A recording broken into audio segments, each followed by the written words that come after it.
How great is our God?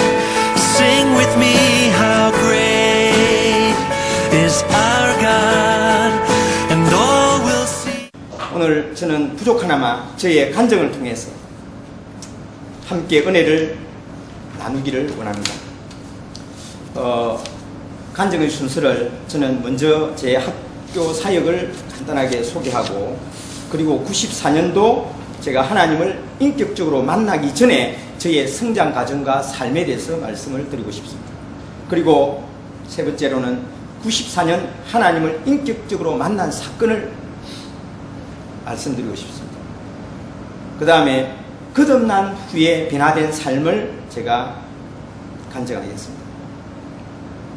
그리고 학교 사역과 교회 사역 순으로 저의 간증을 나누기를 원합니다. 저는 현재 앞에서 말씀하신 대로 해운대 관광고등학교, 옛날에는 해운대 여상이었습니다. 그 학교에 88년도 근무를 시작해서 한 7년 동안은 그냥 제가 하나의 그냥 학교 교사로서 그냥 학생들을 가르치고 내 직장으로 다녔습니다. 다녔고 제가 94년 4월 23일 날 인격적으로 하나님을 만나고 난 뒤에 그때부터 학교에 YFC라는 10대 선교회가 있습니다. 유스 포 크라이스트라고 지금 부산 대표로 임양조 목사님 섬기고 계시는데, YFC의 학생들을 임 목사님의 도움을 받아서 학교에서 그 학생들을 지도하고 또 학교에서 복음을 전하면서 지금까지 매주, 그러니까 94년 이후에 매주 YFC 학생들을 모아서 또 그 외의 아이들도 오라 해서 학교에서 하루에 한 번씩, 일주일에 한 번이죠. 하루에 한 번이니까 일주일에 한 번씩 예배를 학교에서 점심시간에 드립니다. 말씀을 전하고 복음을 전하는 그 시간을 갖고요. 그 다음에 보통 금요일이 되는데, 금요일 점심시간에는 우리 신우회 학교 선생님들 예배를 드립니다. 그 일을 쭉 지금 배우고 있습니다. 그리고 이제 전일제 특활이라 해서 애들을 모아서 교회로 이제 가서 말씀을 전하고 이런 일들을 계속 해오고 있습니다. 그래서 학생들에게 현장에서 복음을 전하고, 또 우리 현직 교사들에게 우리가 현장에서 어떻게 학생들에게 복음을 전하고 있습니다. 또 현직 교사들을 복음을 전해서 그들이 그리스도인으로 거듭날 수 있도록 그들을 돕고, 그래서 제가 94년 변화된 후에 저희 학교에 참 교사들이 변화되기가 쉽지 않습니다. 굉장히 자기 나름대로의 어떤 생각들이 굳어져 있어서 참 하나님을 받아들이기가 쉽지 않다, 이렇게 생각합니다. 제가 있으면서 수영로교회에 우리 남자 선생님 세 분이 등록을 해서 함께 말씀을 듣고 이 자라가는 모습, 특별히 제가 그분들을 보면서 제가 도전을 굉장히 많이 받았습니다. 너무 하나님께서 그분들을 만지는 모습들을 저한테 와서 간증을 할 때마다 제가 깜짝 놀라고, 정말 참 하나님께서는 이렇게 한 명 한 명을 귀하게 사랑하시구나 하는 것들을 제가 느끼게 됩니다. 저는 제 어릴 때 간증을 잠깐 드리면은, 저는 경남 의령 그 덕실이라는 시골에서 이남 일녀중 장남으로 태어났습니다. 제가 태어난 곳은 교회가 없었고 친가와 외가 모두 전통적인 불교의 심취인 살아온 그런 집안이었습니다. 5살 때 집이 교회 옆으로 이사를 하게 되었습니다. 교회에서 그때는 과자도 주고 이러니까 이제 그거 얻어먹기 위해서 교회를 자연스럽게 다니게 되었습니다. 저의 어머니는 둘째 며느리인데도 불구하고 시집 와서부터 저희 할머니와 할아버지가 돌아가실 때까지 모시고 살았습니다. 그런데 저는 어릴 때 아픈 상처가 있습니다. 제가 5살 때 저희 아버지께서 야급을 하셨는데 작은 어머니를 얻게 됐습니다. 그래서 그때부터 아버지가 저희들을 떠나 있어가지고 굉장한 상처 가운데서 살았습니다. 아주 어릴 때 기억으로 아버지가 집에 가끔 오시는 날이 계셨습니다. 왜냐하면 할머니, 할아버지를 보기 위해서 오시는 날이 있었는데 그때는 온 집안이 난장판이 되었습니다. 저희 어머님과 아버님이 싸우시니까 뭐 장독간이 깨지고 된장 냄새, 간장 냄새가 온 진동을 했죠.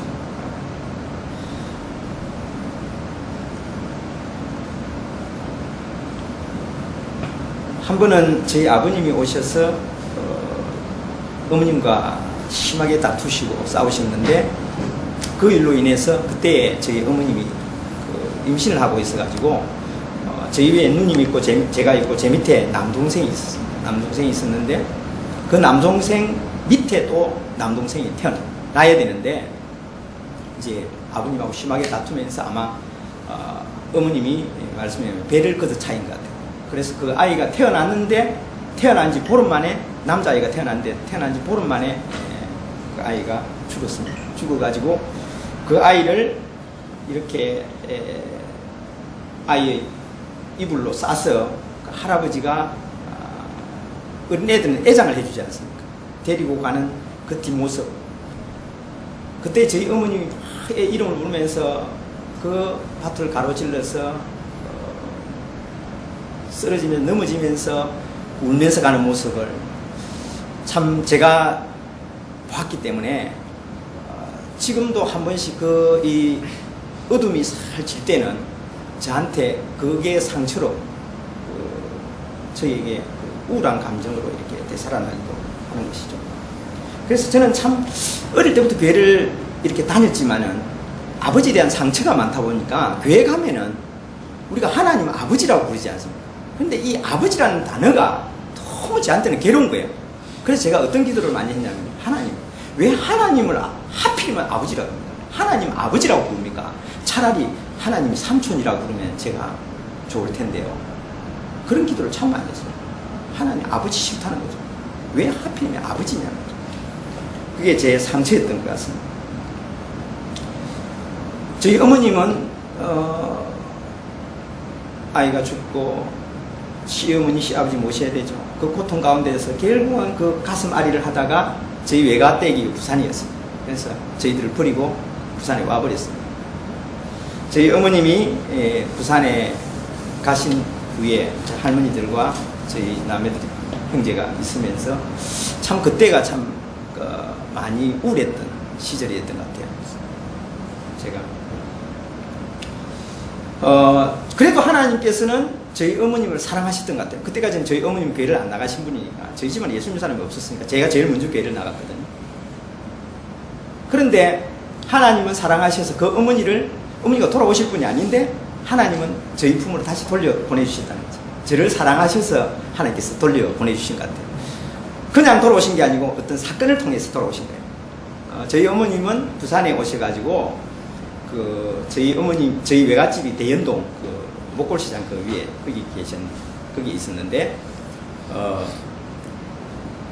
영도까지 바느질을 배우러 다니셨어요. 한복 만드는 그 일을 이제 다니셨는데 그날도 이제 도시락을 가지고 이제 영도에 이제 가시는데 그 문현 로타리 쪽에 이제 버스를 타기 위해서 이제 가시는가 봐요. 가는데 걸어가시는데 갑자기 앞에 조그만 아이가 쫄랑쫄랑 걸어가는데 보니까 저하고 뒷모습을 보니까 이제 제 생각이 났겠죠. 갑자기 아이들을 내버려두고 오긴 왔는데 밤마다 하여튼 이불을 눈물로 적시셨다 그래요. 우리가 보고 싶어서 이제 애들이 보고 싶어서 이제 우셨다는데 이렇게 가는데 갑자기 그 조그만 애가 가는 모습이 저로 이제 오래돼 버리는가 봐요. 그러니까 저희 어머니 제 이름을 부르면서 뛰어간다고 갔는데 그늘목을 그냥 뛰어갔는데 그때 마침 택시가 달려오면서 저희 어머니를 그대로 치워버렸죠. 그래서 저희 어머님이 그 범부 위에 튕겨 올라갔대요. 튕겨 올라가서 그 도시락이 그 범부에 소리가 확 나면서 순간적으로 차가 이제 핸들을 꺾어버렸겠죠. 그러면서 어머니를 이제 길바닥으로 탁 내팽개친 겁니다. 저희 어머님이 의식을 잃었다가 잠시 의식을 잃었다가 정신이 딱 돌아왔는데 길바닥에 누워있는 거예요. 저희 어머님이 누워있는데 주위에 사람들이 막 모여들어가지고 저희 어머님 귀에 들리는 소리로는 어머나 죽었다야 죽었다야 이런 소리가 들리더라는 거예요. 근데 어머님이 주위에 눈을 딱 떠보니까 주위에 사람들이 많이 서 있으니까 너무 창피하더래요. 그래가지고 벌떡 일어서서 막 그 도시락 가방을 들고 막 도망을 치다시피 해서 영도로 못 가고 다시 외갓집으로 가서 그 다음날 바로 저희 집으로 애들이 보고 싶어 도저히 못 살 것 같더래. 애들 안 보고는 못 살 것 같더래. 그래서 돌아온 거예요. 아마 지금도 그 택시기사가 살아있는지 모르겠지만 저희 어머님을 치워놓고 사람 분명히 죽었을 거라고 자기는 생각했죠. 도망갔는데 굉장히 마음 졸이고 살았지 않겠는가. 저희 어머님은 진짜 하나님께서 손등에 찰가상 정도만 있고 전혀 다른 데 이상이 없었다. 그러니까 저희 어머님이 이제 나중에 예수 믿고 나서 하신 말씀이 하나님이 나를 살리셨고 나를 너희들 곁으로 돌려보냈다. 그렇게 말씀하시는 거죠. 정말 하나님께서는 저희 어머님이 사랑하셨다. 저희 어머님을 사랑하셨다. 이렇게 생각하는데요. 저희 어머님이 이제 저희 곁으로 돌아왔는데 가정이 달라진 게 아무것도 없지 않습니까? 그러니까 계속 시어머니 시아버지 있죠. 농사 지어서 시부모 모셔야 되죠. 아무도 생활비 주는 사람 한 사람도 없죠. 자식이 3명이 있었는데 아무도 생활비를 주지 않았어요. 그러니까 어머님이 바느질 싹 바느질을 하고 뭐 이런 걸 통해서 이제 먹고 살았는데 결국은 저희 어머님이 이제 그 당시에는 교회를 안 나갔기 때문에 이제 합병이 너무 심해진 거예요. 그러다 보니까 이제 밤에 잠을 자면은 큰 돌이 이렇게 가슴을 누르는 것처럼 아프더래요. 그리고 화장실에 가면 피를 쏟는 것이죠. 그래서 마산에 있는 병원에 갔더니만 화병이라고 당신 입원하지 않으면 죽는다고 그렇게 하더래요. 근데 뭐 저희 어머님은 살고 싶은 마음이 별로 없으니까 나는 입원 못한다고 하니 입원할 돈도 없다 하니까 약을 3일분 지어주더래요. 그걸 가지고 와서 저희 어머님이 한 첩도 안 먹고 그대로 화장실 갖다 버린 거죠. 통시죠. 옛날에는 재래식 화장실 갖다 버린 거죠. 그리고 그냥 죽고 싶었어요. 죽기만을 바라고. 그러니까 30대 초반에 여자가 담배 피우고 술 마시고 그렇게 사신 거죠. 그렇게 사시다가 어느 날 교회하고 저희 집이 붙어 있었거든요. 지금 그 집이 교회 사택, 목사님 사택으로 되어 있지만은 누워 있는데 주일날 아침이니까 이제 귀에 찬송 소리가 다 들리지 않습니까? 붙어 있어요. 자기도 모르게 달려가고 싶더래요. 그 교회로 가서 예배하고 있는데 뒤에 가서 앉았는데 대성 통곡하고 울었다는 것이죠. 그냥 매주차 이렇게 가서 그냥 울다가 오셨대요. 뭐 말씀이 그냥 들어오는 것도 아니고 그냥 울다가 오셨대요. 신세가 너무 처량하니까 그냥 우신 거겠죠. 그러다가 몇 주를 지나고 목사님 말씀하시는 게 이제 조금씩 들어오시는, 그 당시에 전도사님이셨는데 말씀하시는 게 이제 들어오시는 거죠. 꼭 자기를 위해서 하시는 것 같아요. 그 말씀들이. 그러면서 어느 날 딱 보니까 가슴에 그렇게 누르던 큰 바위 같은 그 가슴을 짓누르던 고통도 사라지고 화장실에 갔는데 파열도 안 한다는 것이죠. 저절로 그냥 없어졌어요. 낫게 된 것이죠. 지금도 저희 어머님은 시골에서 새벽마다 저희들을 위해서 기도하면서 또 교회를 섬기고 계십니다. 저희 아버님도 25년째 당뇨병을 앓고 계시다가 투병하시다가 3년 전에 돌아가셨습니다. 제가 장남으로서 이제 제가 저희 아버님을 잘 장례식을 동아대 병원에서 장례식을 치렀는데요. 저희 아버님이 돌아가시기 한 달 전 동대병원에 입원해 있을 때 제가 거의 매일 가다시피 했습니다. 왜냐하면 복음을 전하려고, 아버님에게 복음을 전해요. 마지막 돌아가시기 전에는 어쨌든 간에 복음을 전해야 되니까. 그래서 저희 아버님이 돌아가시기 전에 그 동대 병원 원목 목사님도 아는 목사님 계셔가지고 그분이 매일 와서 또 예배 드리죠. 거기서 영접하고 침상 세례도 받고 그렇게 하늘나라로 가셨습니다. 저희 배달한 동생들이 3명이 있습니다. 막내 여동생이, 남동생 3명 있고 여동생 2명인데, 여동생이, 막내 여동생이 지금 목사 사무가 되었습니다. 저 한 사람을 하나님 구원시키고 많은 가족 또 친척들이 예수 믿게 되는 그런 참 하나님의 놀라운 구원 역사를 저는 경험하고 있습니다. 제 얘기를 좀 하면은, 제가 오랜 세월 교회를 다녔습니다. 5살부터 교회를 다녔잖아요. 하나님을 떠나지 않았습니다. 저는 교회를 다녔는데도 불구하고 제가 하나님을 인격적으로 만나지 못했더랬습니다. 그냥 어려울 때마다 하나님을 찾는 그런 기복신앙인으로 살아왔습니다. 제가 하나님의 은혜로 제가 모태신앙의 아내로 맞이했습니다. 제 아내가 첫 아들을 낳은 후에 제 아내가 기침을 하기 시작했어요. 처음에는 그냥 만성 기관지염 이런 쪽으로 병원에서도 그렇게 얘기를 했더랬습니다. 그런데 이 기침이 낫지를 않고 계속 오래 지속되었습니다. 결국은 동아대 학병원에 갔는데 어떻게 진단이 나왔냐면은 천식 유발 검사라고 기구에 집어넣어가고 1시간 동안 돌리면서 검사를 하는데 천식으로 판명이 났죠. 그때부터 제 아내가 거의 이 천식이 시작되니까 밤 10시부터 한 새벽 5, 6시까지 2, 3분 간격으로 기침을 하기 시작하는데 제가 정말 미칠 것 같았어요. 잠을 못 자는 거예요. 심할 때는 그 호흡 곤란이 일어나서 온몸에 경련을 일으키다가 기절하는 것입니다. 저는 하나님을 원망했습니다. 제 삶의 의욕을 상실했습니다.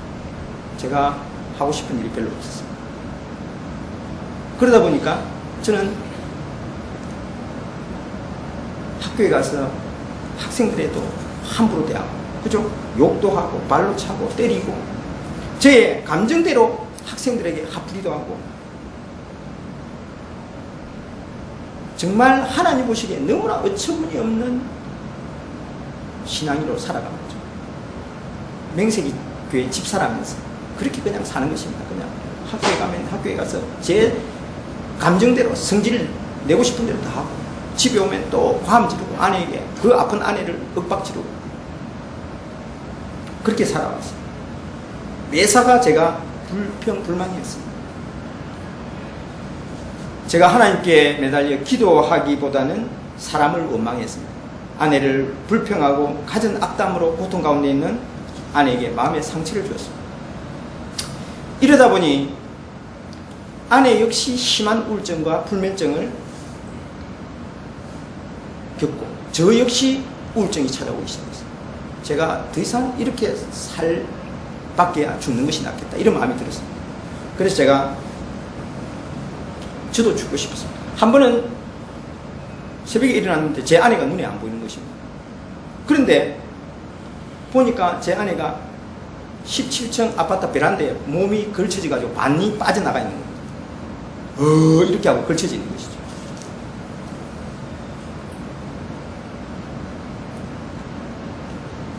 아내의 병은 낫지를 않았습니다. 더 저를 괴롭혔고 저는 눈물로 밤을 지새웠습니다. 급할 때는 할 수 없이 119에 전화를 해서 119에 지금 그 세강병입니까? 한스병은 옛날 세강병이죠. 참 119 싣고 얼마나 떠나드는지 모릅니다. 제 아내는 천식이 얼마나 심했는지 아예 시내버스는 타지를 못했고요. 6, 7년간 청신약을 먹어온 터라서 위가 아파가지고 쌍화탕만 먹어도 위를 갉아먹는다고 고통스러워했어요. 그러던 어느 날 저희 학교에 같이 근무하고 있던 건일근 선생님이 저에게 권했습니다. 그 당시에 우리 건일근 선생님이 울산 방어진 제일교회 강도사로 섬기고 있었는데요. 자기 교회 이기현 근사님이 안수기도를 해주는데 많은 사역을, 많은 기적들도 일어나고 하니까 한번 가서 안수를 안 받죠. 그런데 사실 저나 제 아내나 이런 신유나 어떤 이런 쪽에 체험도 없고 또 그런 쪽을 좀 터부시했습니다, 사실은. 그러다 보니까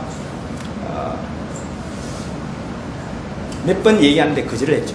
거절을 하다가 너무 힘드니까 더 이상 못 견디니까 그냥 지푸라기도 잡는 심정으로 한번 가보자 해서 가게 됐어요. 저는 안수기도 하는데 눈을 뜨고 제가 봤습니다. 지금 저희 큰애가 같이 그때 데리고 왔습니다. 별 기도 아니었습니다. 그냥 손 얹고 우리가 보통 기도하는 기도였는데 돌아오는 길에 제 아내가 기침을 안 하기 시작한 것입니다. 정말 거기에 달아 있었는데 기침을 안 하고 있어요. 너무 놀랬죠. 그런데 제 아내가 돌아와서 보니까 배가 임신 한 8개월 된 산처럼 이렇게 불러 있었어요. 그리고 그 손간 부위를 손도 못 대게 하는 거예요. 너무 아프다는 거예요. 자고 일어났는데 제 아내가 새근새근 자고 있는 것입니다. 제가 자고 딱 일어나니까. 그런데 저는 너무나 단잠을 잤죠. 너무나 오랫동안 잠을 제가 기침 때문에 아내의 기침 때문에 잠을 못 자다가 제 아내가 너무 잘 자고 있으니까 제가 혹시 아내가 깰까봐 살짝 그냥 이불에 빠져나와서 그냥 학교를 등교했죠. 제가 학교를 마치고 가니까 제 아내가 뭐라고 얘기했냐면 자기가 눈을 뜬 게 한 10시쯤 눈을 떴는데 갑자기 배가 이렇게 애 트는 것처럼 아프더라고요. 그래서 화장실에 갔는데 까만 쑥변을 갖다가 누고 그 코 같은 거, 그 염증이 아마 몸에서 다 빠져나온 것 같아요. 동아대병원에서 의사 선생님이 염증이 몸에 그렇게 많이 차있는데 염증이 안 나온다 그래요. 안 빠진다 했거든. 약을 여간 써도 안 빠진다 그랬거든. 근데 그 염증을 완전히 싹 다 빠져나온 거죠. 다 빠져나오면서 깨끗하게 기침도 없고 몸이 아주 가볍게 날아가듯이 너무 좋다는 거예요. 제 아내가, 저는 너무 신기했습니다, 사실. 그 의사 선생님이 제 아내가 천식이라는 병을 앓고부터는 저한테 늘 갈 때마다 다짐했던 게 아내를 임신시키면 안 된다고. 임신시키면 잘못하면은 호흡곤란이 왔을 때 안에 있는 태아도 호흡곤란을 일으켜가지고 사망할지 모르니까.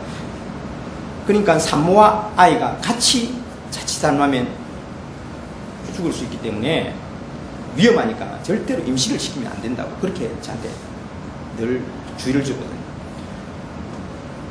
그랬던 아내가 정말 기침 안 하고 깨끗해지니까 제 아내와 제가 둘째 아이를 갖고 싶었던 거죠. 치료가 되고 나니까 너무 깨끗하니까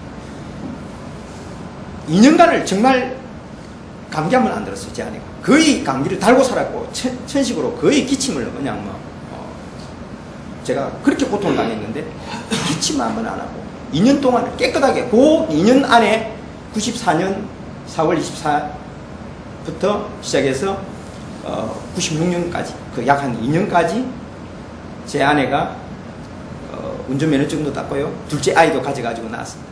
둘째 아이도 저희들이 둘이서 합의를 해서 여보 둘째 아이를 갖기 위해서 40일간 하나님 앞에 우리 새벽기도 하면서 아침 금식합시다. 그렇게 해서 아이를 임신해서 둘째 아이를 낳았습니다. 지금 고등학교 2학년 둘째 아이가 그때 태어난 아이. 그런데 제 아내는 낳고 나니까요. 이 사람 마음이 또 그렇게 하나님께 매달렸던 심정이 없어지고 다시 그냥 제 아내가 그때부터 이제 돈 벌러 나가고요.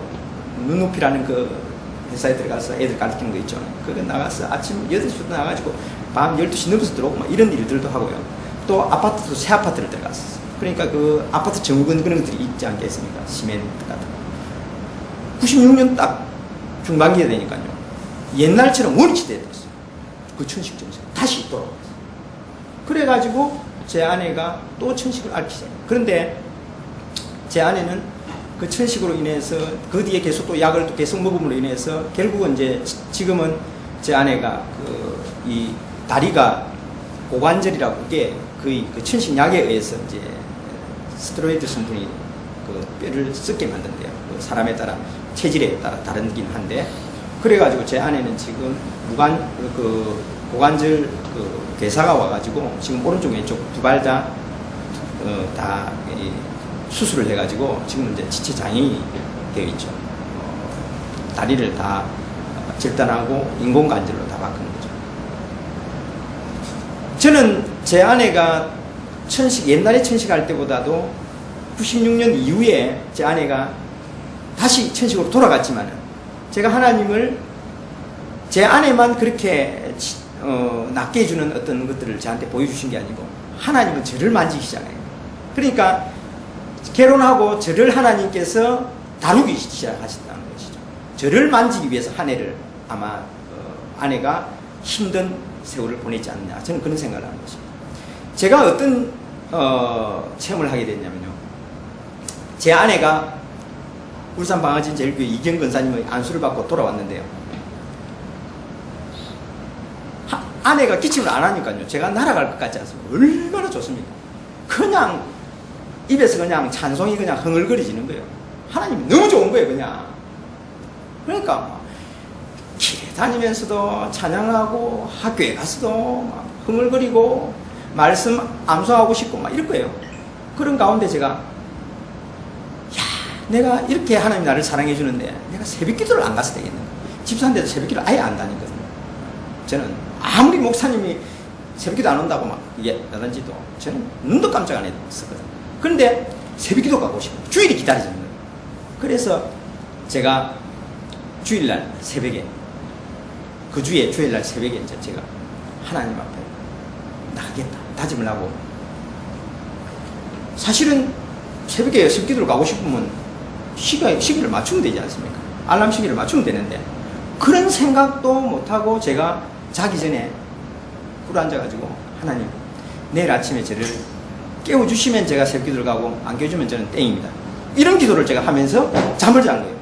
그런데 하나님은 신기하게 눈을 딱 뜨게 했는데 시계를 딱 보면 4시 20분인 거 있죠. 5시 새벽 기도를 딱 하는데 4시 20분에 잠이 깼는데 4월달인데 1층에 살다 보니까 굉장히 이렇게 좀 추웠어요. 일어나기가 싫은 거예요. 그런데 제가 그래도 하나님께서 나를 이렇게 사랑해 준다는 그 생각이 딱 드니까 용기를 얻어서 딱 일어났어요. 일어나서 제가 교회를 갔죠. 한 15분 거리에 있는 교회를 차를 몰고 갔습니다. 갔는데 교회에 딱 도착하자마자 제가 고신척 교회를 다녔기 때문에 사실 그 당시만 하더라도 저희 교회는 그 새벽 기도 때 이렇게 찬양을 틀어주고 이렇게 하지 않았거든요. 그냥 조용히 와서 기도하고 가고 이제 이런 분위기였거든요. 교회 딱 문을 들어서는데 딱 문을 잡는데 누군가가 뒤에서 말을 하는 것입니다. 이게 사람 말 같기도 하고 어떤 생명한 음성으로 저한테 들리는 거죠. 제일 앞쪽으로 가서 앉으라. 그렇죠. 누가 저한테 얘기하는가 해서 뒤를 돌아봤어요. 아무도 없어요. 문을 딱 열었는데 제가 깜짝 놀란 게 제가 새벽기도를 안 다니나니까 새벽기도에 사람들이 몇 명 오는지를 몰랐지 않습니까? 교회 집사라도. 문을 딱 여는 순간 제가 입이 쫙 벌어진 거예요. 왜냐하면 사람들이 너무 많은 거예요. 왜냐하면 제 눈이 어디로 돌아갔냐면 제가 원래 은혜 못 받는 사람 맨 뒤에 앉지 않습니까? 항상 왼쪽 뒤에서 세 번째 자리 제 자리였으니까 저도 모르게 제가 고개가 그쪽으로 돌아갔죠. 그런데 성도님들이 주일날 새벽에 너무 많이 나와요. 수요 예배 때보다 훨씬 더 많이 나와요. 그러니까 그쪽으로 눈을 돌리는데 다 앉아 있는 거예요. 제 자리까지 다 차고 있는 거예요. 그래서 제가 하다못해 앞쪽으로 가서 앉아 있으니까 탁 이제 앞쪽으로 딱 이렇게 눈을 돌렸는데 오른쪽 제일 앞에서 첫째 줄, 둘째 줄이 딱 비어 있는 거예요. 저쪽으로 가서 앉아야 되겠다 하고 이제 갔어요. 그쪽으로. 딱 걸어가는데 세 번째 줄에 사람이 딱 있는데 두 사람이 앉아 있었는데 그때 목사님 어머님하고 우리 교회 장로님 부인하고 권사님이 딱 앉아 있었어요. 앉아 있는데 그분들을 통과해가 제가 제일 앞자리 가서 앉을 거라고 딱 가려는데 아까 아까 말씀했던 그 음성이 다시 들리는 거예요. 사람을 뛰어넘지 마라. 그 소리가 딱 들리는 순간 제가 그 뒷자리에 네 번째 자리가 딱 비어 있었어요. 네 번째 줄이. 딱 거기 앉았어요. 앉았는데 제가 앉자마자 무슨 얘기를 했냐면, 하나님, 저를 깨워서 새벽기도 나오게 해주신 거 감사합니다. 요 소리를 했거든요. 했는데 저에게 강한 전류가 들어왔어요. 몸에 엄청난 전류가 들어왔는데 몸이 비틀어질 정도의 전류가 들어왔어요. 어디 교회 바닥에 어디 전기가 깔려있지는 않지 않습니까? 그게 딱 들어왔다가 나가면서 그 다음에 다시 들어오는 게 어마어마한 힘이 들어왔어요. 저한테 어마어마한 힘이 몰려 들어왔는데, 이 힘을 표현하기가 좀 힘드는데, 굳이 표현한다면 수메타 되는 강철판을 뚫고 나갈 수 있는 힘이 확 들어오는 거죠. 들어오면서 그게 다시 또 싹 빠져나가면서 찬양이 울려 퍼지는데, 주를 앙모하는 자 올라가. 옛날 구찬송가 394장인 건데 지금 394장인 건데, 그 찬양이 주를 앙모하는 자 올라가. 그 찬양이 대형 오케스트라에서 쫙 울려 퍼지는데 제가 쫙 빨리 올라가는 겁니다. 제가 그러면서 막 그 항울감 감당을 못하는. 그러니까 제가 제 입에서 하나님 감사합니다, 감사합니다, 눈물 콧물이 쏟아지는데 이게 견디지가 않아요. 도저히 감정을 억제를 못해서 막 대성통곡하며 울었습니다. 그냥 엉엉 울었죠. 그냥. 아마 성도님들이 굉장히 놀랐겠죠. 저 왕집사가 저기 갑자기 새벽에 안 오던 게 와갖고 저 대성통곡하면서 우는가. 그런데 저는 막 하나님 그 사랑이 느껴지면서 제가 감당이 안 되는 거예요.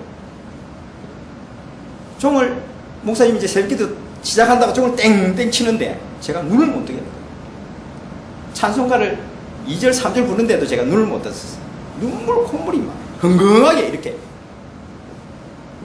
책상 위에 흘릴 정도. 그리고 제가 예배를 마치고 돌아오는데, 그 당시 제가 AID 아파트에 살았었거든요. AID 아파트가 그 숲이 좀 많이 있습니다. 차를 몰고 이렇게 가는데 나무들이 바람이 이렇게 흔들리지 않습니까? 그 나무들이 저를 반기는 겁니다. 저를 안아줄 듯이. 그리고 나무들 사이에서 막 새소리가 들리는데 저를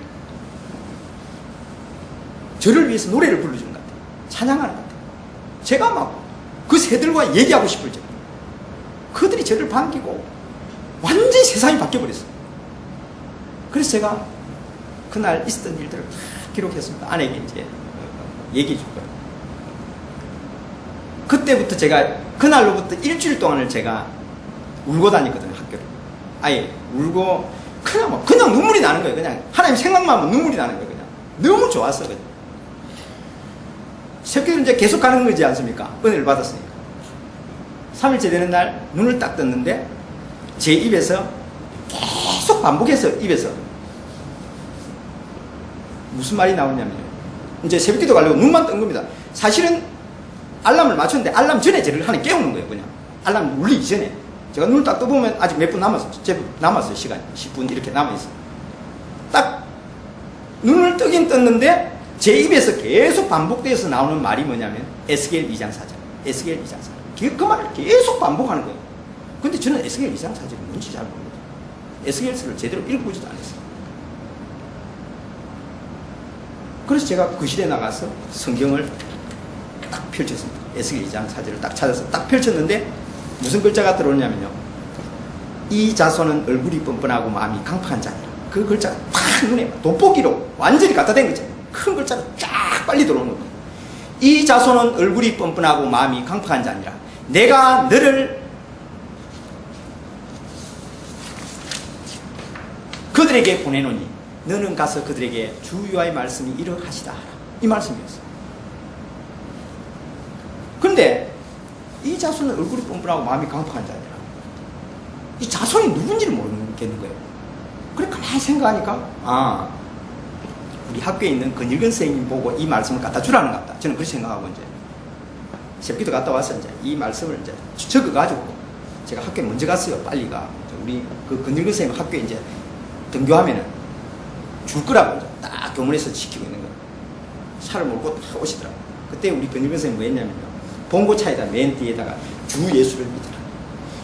크게 써갖고 다녔거든요. 근데 우리 이사장님이 좀 싫어하셨던 거예요. 우리 이사장님이 굉장히 불심이 강하신 분이거든요. 지금 우리 이사장님은 부산 불교 포럼입니까? 그 회장님이신데 굉장히 그 불심이 깊으세요. 근데 아마 그때 마음이 좀 언짢으셨겠죠. 그래서 굉장히 그 교장선생님을 통해서 좀 차를 안 가지고 학교에 들어왔으면 좋겠다. 그런 지시를 내리셨던 거예요. 근데 그냥 그 차를 꼭 이사장님 또 들고 보라는 듯이 그 딱 차를 딱 교문 입구에다 딱 대놔요. 저희 이사장님은 학교를 너무 사랑하시니까 매일 학교에 오시거든요. 오셔서 돌아보시고 이렇게 가시고 하는데. 그 탁 돼 있으니까 신기히 그 당시에는 불편하셨던 것 같아요. 그래가지고 이제 그 차를 좀 가지고 못 들어오게 아니면 떼든가 그 뒤에. 그랬는데 제가 딱 기다리고 있으니까 우리 선생님이 들어오는 거예요. 딱 제가 운전대에 앉아있는데 주죠. 하나님 오늘 이 말씀 주셨어요. 주죠. 그랬더만은 그 지금 근일근 목사님 연산동에서 개척에 하시는 근일근 목사님 저 말씀 제가 드리거든요.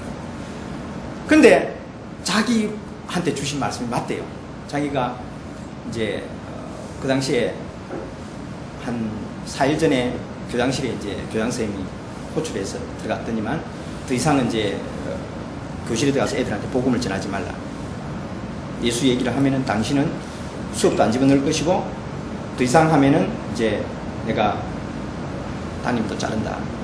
그렇게 경고를 받았대. 그래가지고 자기가 더 이상은 이제 복음을 못 전하니까 너무 가슴이 아프더래요. 그래서 옥상에 올라가서 기도하면서 울었대요. 울다가 너무 가슴이 답답해서 금식을 작정했다는 거예요. 일주일 금식을 작정해서 지금 3일째 하고 있다는 것이죠. 그런데 하나님이 이 말씀을 자기한테 주셨다는 거예요.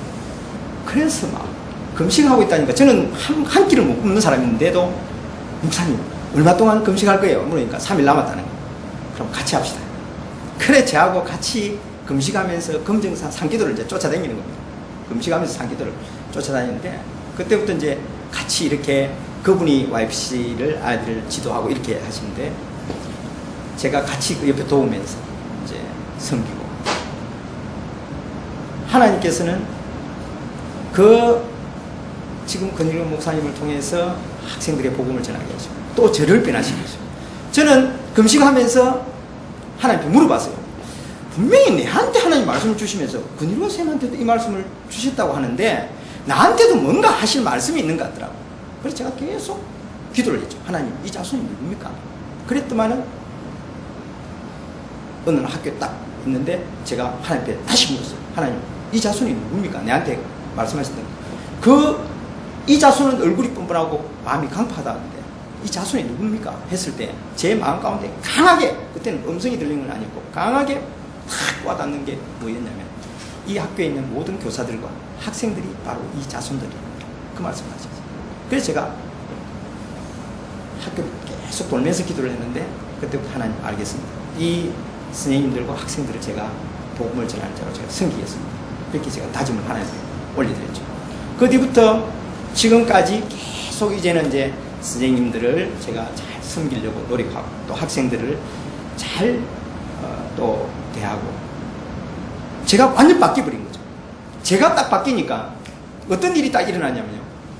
그 당시에 저희 학교가 이제 여상이었는데 제가 3학년 담임을 했어요.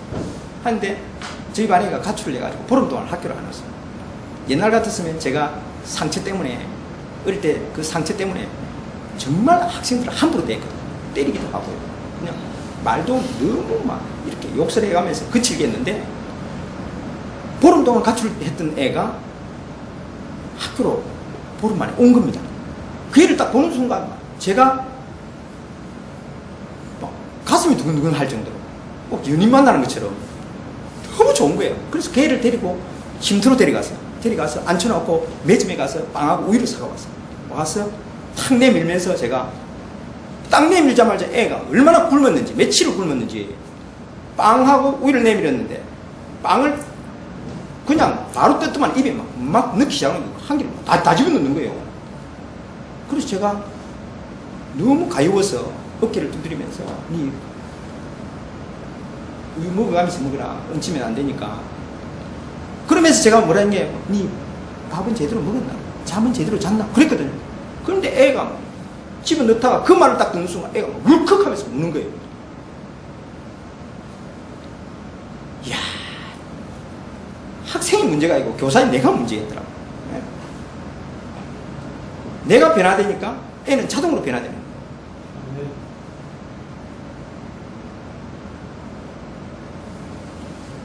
이틀인가 지났는데 제가 교무실에 앉아있는데 다른 선생님이 내보고 저보고 이제 학부모 한 사람 찾아왔다는 거예요. 나가보라는 거예요. 제가 아니 들어오시면 되는데 하면서 나갔더만 복도에 또 건장한 어른 저 아버님이 딱 붙이고 서더만 누구 담임돼요 이러면서 제가 아무개 애비돼요 이러면서 하는 얘기가 지금 가출이가 집을 안 들어온다는 거예요. 오래됐다는 거죠. 지금 나간 지가. 이제 친구 누가 있다는 걸 얘기를 들었는데 걔를 내한테 만나게 해주면은 애를 찾아서 학교에 데려다 줄 테니까 태양만은 시키지 말아 달라고 이제 아버님이 찾아오신 거예요. 저한테 이제 부탁하려고 찾아오신 거예요. 그런데 이미 애는 이틀 전에 학교를 오기 시작했거든요. 그래서 제가 그랬죠. 아버님, 애를 저한테 맡기고 그 이상 이제 애한테 왜 애가 가출했는지 이제 자초지종을 좀 물어보니까 아버님이 이런 술집을 경영하셨는데 이제 부도가 나셨대요. 그래가지고 결국은 이제 아내가 가출을 했어요. 가출하고 이제 자기 딸이 큰 딸이었는데 저희 아내가 큰 딸이었는데 너무 힘드니까 이제 엄마 없이 힘드니까 그런 대로 잘 버티다가 고등학교 3학년 올라와서 중3 때 이제 어머님이 나가고 그때부터 애가 이제 좀 많이 힘들어 했겠죠. 그러다가 이제 고3이 됐는데 어느 날 애가 너무 밤늦게 들어오더라고요. 그래갖고 홧김에 이제 술 한잔 먹고 딸애를 아버님 표현대로 하면 개패듯이 팼다는 거죠. 그랬더만은 그 다음 사라져버렸다는 거예요. 안 들어온다는 거예요. 그래서 자기 잘못을 인정한다는 거예요. 그래서 찾고 싶다는 거죠. 애를 찾아서 데려다 놓고 싶다는 거죠. 그래서 제가 자초지종을 말씀을 드리고 친구 집에 내가 우리 집에 방이 하나 마련해 줄 테니 우리 집에서 학교 다닐래 물으니까 우리 반의 집에서 다니겠다고 선생님 당분간은 아무한테도 알리지 말고 좀 그렇게 하게 해달라고. 그래서 이제 친구 집에서 다니고 있었거든요. 아침에 지각도 안 하고 왔었어. 그래서 아버님한테 자초지 얘기하고 당분간은 아버님 그대로 있도록 해주시고 다른 모든 일들은 저한테 전적으로 맡겨달라고. 그렇게 해서 애가 참 졸업을 잘 무사히 했어요. 제가 바뀔 때 학생이 바뀐다는 거예요. 제가 얼마만큼 하나님을 믿는 자녀라고 하면서 하나님의 자녀답지 않게 저의 정체성을 모르고 살았냐면요. 교회 집사한테도 불구하고 제가 94년도 은혜 받고 한 3년인가 지났을 때인데 하루는 저희 졸업생 중에 몇 명이 이제 집에 찾아오겠다고 전화가 왔어요. 그래서 제가 그래 고맙다 집에 온나. 저는 졸업생이 왔다면 복음을 전해야 되니까 너무 좋지 않습니까? 그렇죠? 그러니까 그래 온나. 선생님이 저녁을 맛있게 사줄게 온나. 그래가지고 어떤 생각이 드냐면 저는 밖에 데려가는 것보다도 집에서 좀 아내 보고 맛있는 게 좀 장만해서 애들한테 좀 말도 좀 많이 하고 복음을 좀 전하고 싶었거든요. 그래서 집으로 오라 했어요. 그래가지고 이제 아내가 밥상을 탁 차려가지고 이제 애들하고 밥을 딱 먹으려 하는데 제가 어떻게 했겠습니까? 당연히 우리 기도하고 밥 먹자 그랬겠죠. 기도하고 밥 먹자 딱 그랬는데 기도를 딱 하려 하는데 한 놈이 딱 뭐라는 게 고개를 탁 들더만은 선생님 우리 담임할 때도 교회 다녔어요. 딱 이러는 겁니다. 제가 그 소리를 듣는 순간 완전 망치를 가지고 뒤통수란 게 어디 맞는 줄 알았어요. 제가 행동을 어떻게 했으면 이 아이들이 1년간 내가 자기 담임을 했는데 내가 교회 다닌다는 걸 몰랐다는 사실이죠. 무슨 말씀인지 알겠죠? 제가 그런 사람이라는 거죠. 정말 주일날 교회는 갔는데 학교 현장에서는 담임이 교회 다닐 줄도 모르고 애들이 1년을 보냈다는 것이 제가 하나님이 저를 볼 때 어떻게 했겠냐는 거죠. 얼마나 가슴이 아프시겠냐는 거죠. 제가 생각을 할 때마다 정말 하나님이 참아주신대. 얼마나 제가 감사한지. 그래서 제가 늘 하나님, 저의 옛날의 저의 모습들은 하나님 좀 잊어주시라고, 잊어주시고, 지금 남은 삶, 정말 최선을 다해서 10대 아이들을 위해서 복음 전하면서, 우리 선생님들한테 복음 전하면서 내가 살아가겠다. 그렇게 제가 하나님 앞에 기도를 드리고 이렇게 하는 것입니다. 저는 사실 너무나 사실 부족한 점이 많습니다. 제가 자존감이 굉장히 낮았지 않습니까? 왜냐하면 여러 가지 가정 형편 때문에 자존감이 이렇게 낮을 수밖에 없어요. 시골에서 태어났어요. 제가 주일학교 다니면서 하나님께 두 가지 딱 기도했거든요. 참 순수한 마음으로 기도했던 것 같아요. 지금 생각해보면 하나님께서 참 저렇게 고사리 손을 잡고 이렇게 기도하는 걸 보면서 그걸 하나님이 안 들어주실 수가 없었겠지 않느냐, 그런 생각을 했는데요. 그게 무슨 기도 두 가지가 뭐냐면, 하나님, 저는 시골에 살기 싫습니다. 도시 나가서 살게 해주세요. 그 기도 하나 했습니다. 두 번째는, 하나님, 저는 저희 아버지처럼 되지 않고 제가 결혼한 아내하고 평생을 같이 해로하다가 하나님 만나게 해주세요. 그 기도를 했거든요. 그런데 하나님께서 그 기도 두 개 다 들어주셨어요. 저는 부산이라는 이 도시에 나와서 살지 않습니까? 그 다음에 제 아내가 그렇게 힘든, 정말 죽을 고비가 몇 번 있었어요. 정말 제가 생각해도 천식으로 119 빨리 안 옮겨가면 천식 환자들은 굉장히 위험에 빠지거든요. 고열이 뭐 40몇 도씩 막 그대로 올라가고 이러니까요. 그 염증 때문에 그게 빨리 안 되는 거예요. 어떤 때는 그 알코올 가지고 닦아내고 이러고 올 때까지는 제가 미리 하고, 빨리 열이 안 떨어지면은 막 정말 위험에 처한 몇 번, 야, 사람이 이렇게가 죽는 거구나. 저는 몇 번을 제 아내를 봤거든요. 그런데도 하나님께서 끝까지 붙들고 계시는 데가 봤어요. 그래서 한 가지만 더 말씀드리고 제가 마치고 싶은데요. 조금 시간이 오래 가서. 제가 이제 신학을 하게 된 게 뭐냐면요. 저는 그냥 평신도로서 그냥 하나님, 진짜 학교에서 아이들 잘 가르치고, 또 크리스찬 교사로서 아이들한테 복음 전하고, 그렇게 살고 싶었습니다. 그냥.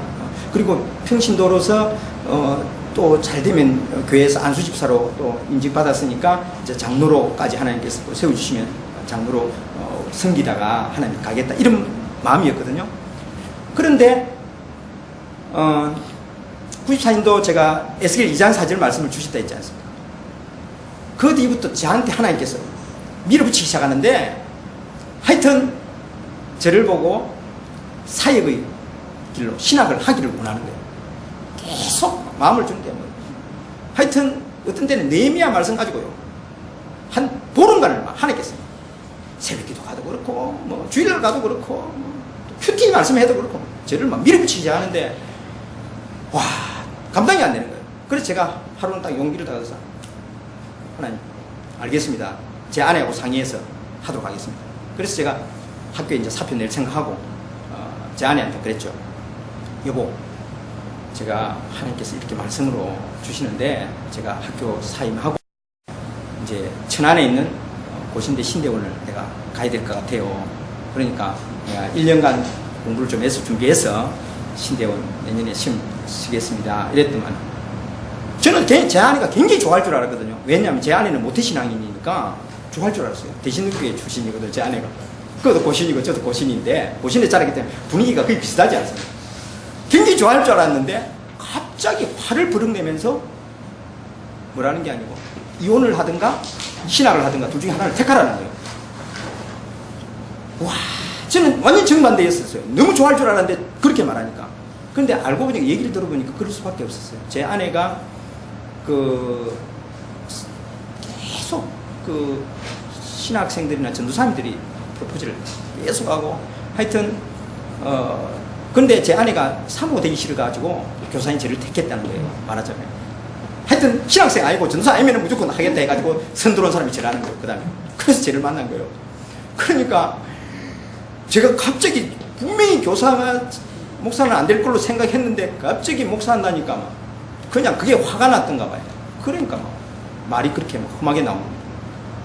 그래가지고 아니 근데 제가 하나님께 기도한 게 있으니까 이혼은 못하지 않습니까? 저는 끝까지 가야 되니까 절대로 그건 안 되거든요. 하나님 뭐 두 쪽이나 저는 안 됩니다. 그래가지고 그때부터 제가 하나님께 계속 기도했어요. 하나님 꼭 저를 시키고 싶거든요. 제 아내를 바꾸십시오. 바꾸면 언제든지 아내만 오케이 하면 저는 갑니다. 그만두라면 그만둘 거고 막 하겠습니다. 그게 10년 걸렸습니다. 10년. 94년도 그리고 2005년도에 2004년도에 말에 제가 10월달쯤 돼가지고 또 다시 하나님께서 저를 밀어붙이지 않는데 이 감당이 안 되는 거예요. 그래가지고 제가 뭘 했냐면요. 딱 너무 이제 이게 부담감이 오니까 이게 안 되겠다. 뭔가 결판을 봐야 되겠다. 사실 뭐 이게 그 정서는 아니지만은 제가 하나님께 결판 보는 거는 저는 이제 체험을 했기 때문에 하나님 음성을 듣든가 하여튼 뭔가 수단 방법을 가리지 않고 하여튼 뭔가 확실히 내가 붙잡을 게 뭔가 있어야 되잖아요. 그래서 제가 하나님하고 이제 1대1로 선 거죠. 어떻게 하냐면 제가 12시가 그때 넘었었어요. 하나님 일단 오늘 응답 안 해주면 내일 내 새벽길을 안 가서라도 내가 밤새입니다. 그러니까 하나님 반드시 말해주십시오. 제가 하나님 지금 하나님 음성을 들려줄 것도 아니고 내가 말씀으로 받고 싶습니다. 일단 하나님 말씀하십시오. 말씀하면 그 말씀 제가 그대로 내가 죽는 한이 있어서 이제 죽으라면 죽는 신용이라도 하면서 내가 하나님 순종할 테니까 말씀하십시오. 제가 불을 끄고 지금 성경을 한 장을 펴겠는데 그 한 장을 1절부터 그 장을 다 읽겠습니다. 그 한 장 안에 저한테 하고 싶은 말씀을 하십시오. 그러면 제가 순종하겠습니다. 제가 그랬거든요. 그리고 딱 불을 끄고 제가 딱 성경을 펼쳤죠. 펼쳤는데 이사야가 딱 펼쳐졌어요. 이사야 48장이 딱 펼쳐졌어요. 이사야 48장을 딱 펼쳐놓고요. 1절부터 읽기 시작했습니다. 쫙 읽어 내려가는데 갑자기 눈이 어디로 딱 가버렸냐면요.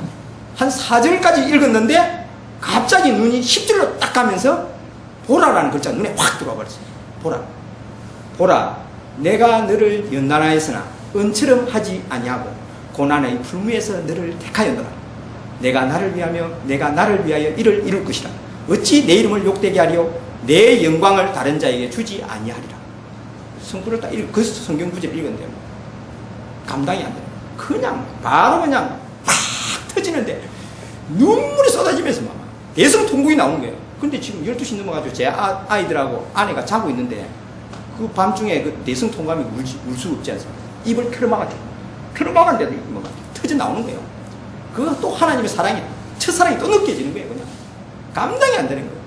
그래서 제가 이제 가야 되지 않아요. 하나님 순종한 데 있으니까 하나님 길밖에 없잖아요. 그런데 이 사람이라는 게 그렇습니다. 하나님 너무 죄송합니다. 제가 하나님 앞에 한 번 더 제가 하나님한테 부탁을 드리는데 하나님 제 아내한테 제가 일주일 하나님 시간을 드릴 테니까 제 아내 입에서 당신 신앙할 생각 없냐고 그 얘기를 하게 하십시오. 제 아내 허락 없이는 제가 못 갑니다. 또 이혼하자면 또 어쩝니까? 그러니까 하나님 제발 하여튼 일주일 안에만 말씀해 주십시오. 그러면 제가 무조건 갑니다. 하나님 일주일까지 갈 필요도 없더만요. 딱 이틀 딱 지나니까 제가 9시 뉴스를 딱 거실에서 보고 있는데 갑자기 아내가 안방에서 나오더니만 저보고 뭐라는 게 여보 잠깐만 방에 들어보라는 거예요. 그렇죠. 한참 뉴스 시작한 지 얼마 안 됐는데 들어오라니까 제가 왜 그러냐고 했더만 잠깐만이면 되니까 잠깐 들어보라는 거예요. 그래서 제가 못 이기는 척하고 들어갔죠. 들어갔더만 딱 문에 열고 들어가는데 저보고 뭐라는 게 혹시 당신 신앙할 생각 없어요? 딱 이러는 거예요. 그렇죠. 예? 하면서 벌써 딱 저는 일주일 하나님 시간 줄 알기 때문에 그 말이 티 나오는 순간 저는 하나님이 하시는 걸 알았거든요. 제가 시침을 딱 대죠. 왜 당신 그 말을 합니까? 왜 저한테 지금 갑자기 그 말을 합니까? 네, 이랬더만 가기 싫으면 됐어요. 나가보세요. 뉴스나 보세요. 이러는 거예요. 그냥 됐다는 거예요. 그냥 나가라는 게 가기 싫으면 됐다는 거죠. 아니 가기 싫으면 된 게 아니고 당신이 왜 그 말을 하는지를 제가 분명히 저한테 좀 얘기를 해주세요. 그래서 자초지종을 물어보니까 자기가 제가 기도한 밤 그 다음날 새벽에 큐티가 제 아내는 처녀 때부터 큐티를 많이 하는 거예요. 큐티 묵상을 그 교회에서 목사님부터 배워가지고 제가 큐티를 안 했거든요. 그래서 당신 신자 맞냐고 그렇게 얘기했거든요. 큐티란 말도 제 아내한테 들었습니다, 사실. 큐티를 딱 하는데 큐티 본문이 어디였냐면은 마태복음 23장 13절이었어요. 화 있을진저 외식하는 서기관들과 바리새인들이여, 너희는 천국 문을 사람들 앞에서 닫고 너희도 들어가지 않고 들어가고자 하는 자들도 들어가지 못하게 하는도다는 그 본문을 묵상하면서 자기가 하나님 앞에 너무 해결을 했다는 거예요. 하나님, 지금이라도 적용난에다가 지금이라도 제 남편이 신학을 한다면은 제가 돕겠습니다. 죽었다는 거예요, 적용난에.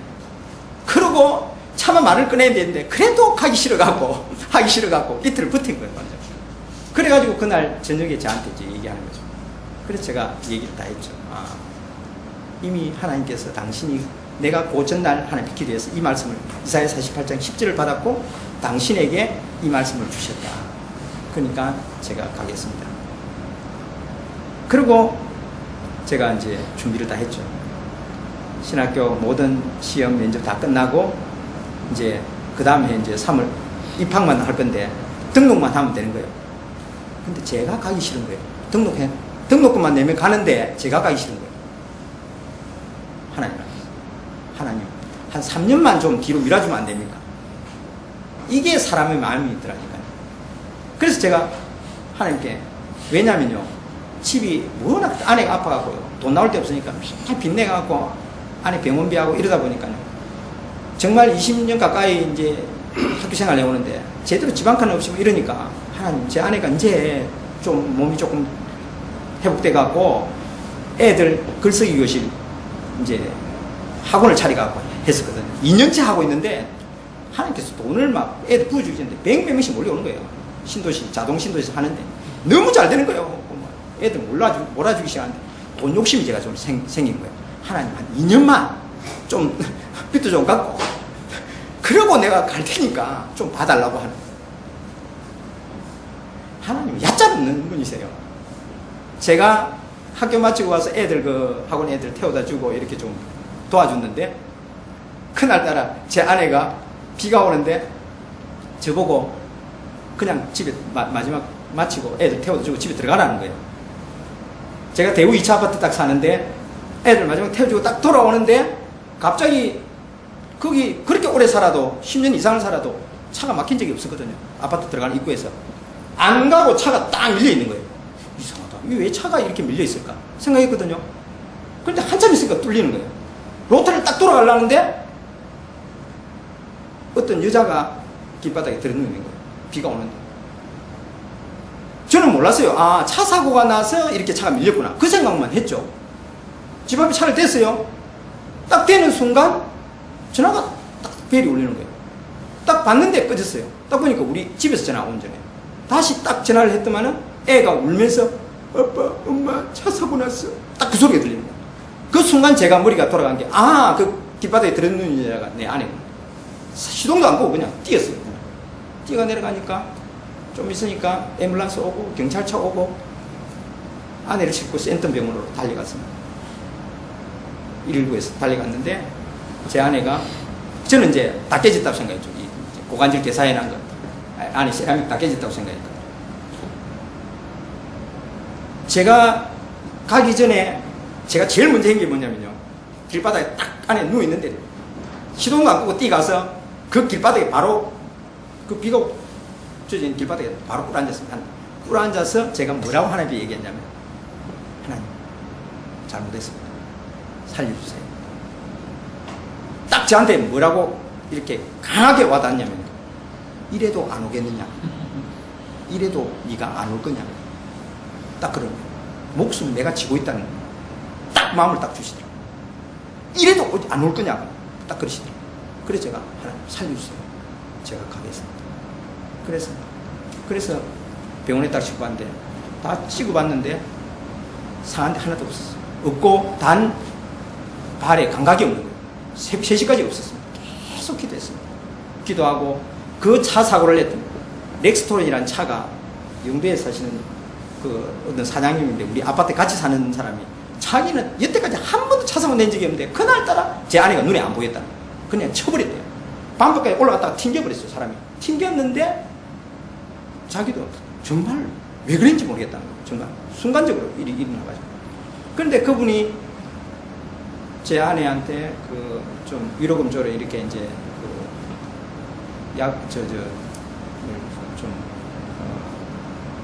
사주라고 이제 봉투를 하나 들고 왔더라고요.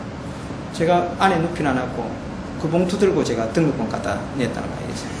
그랬더니 지금도 제 아내가 그거는 사실 자기 보약 사주라고 갖다 준 봉투인데 지금이라도 빨리 달라고 한 번씩 저한테 우스갯소리로 얘기를 하는 제 아내가 있는데, 저는 하나님께서 저를 소명을 주셨고 에스겔 2장 4절 말씀을 가지고 이 자손은 얼굴이 뻔뻔하고 마음이 강팍한 자라 내가 너를 그들에게 보낸다 말씀하셨거든요. 이 자손이 누구냐 물었을 때 바로 그 앞에 있는 마음이 강팍한 자는 이스라엘 백성이에요. 이스라엘 백성. 하나님을 믿는다고 하면서도 하나님을 제대로 하나님을 인정 안 하는 그들을 향해서.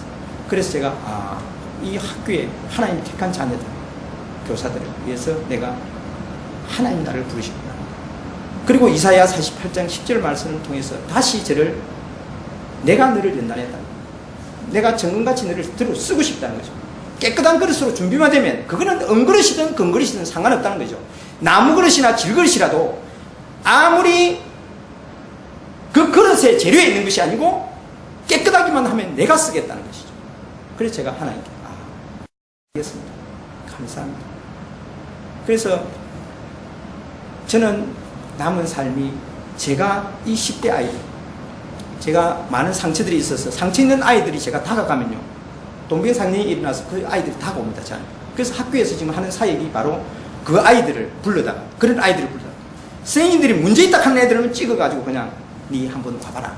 목요일날 우리 점심시간에 오면은 음료수 티켓도 주고 제가 매점하고 이렇게 해가지고 이제 티켓을 발행해 줍니다. 요즘 그거는 저희들은 이제 그거 가지고 가서 음료수 사 먹고 제가 나중에 정산해 주고 그 아이들이 처음에는 와서 뭐 장난치는 것 같지만은 한 30명 내외의 아이들이 와서 복음을 듣고 가고 또 제 혼자 하기 힘드니까 하나님께서 계속 사람을 붙이는 거예요. 지금은 새삼교회에 있는 우리 김종훈 목사님이 또 그 다음에 YFC 간사하는 우리 이상민 전도사님이 두 분이 들어오셔서 돌아가면서 설교를 애들한테 해주고 오늘 목요일 오늘 애들이 또 30명 내외 아이들이 와서 복음을 받고 즐겁게 돌아갑니다.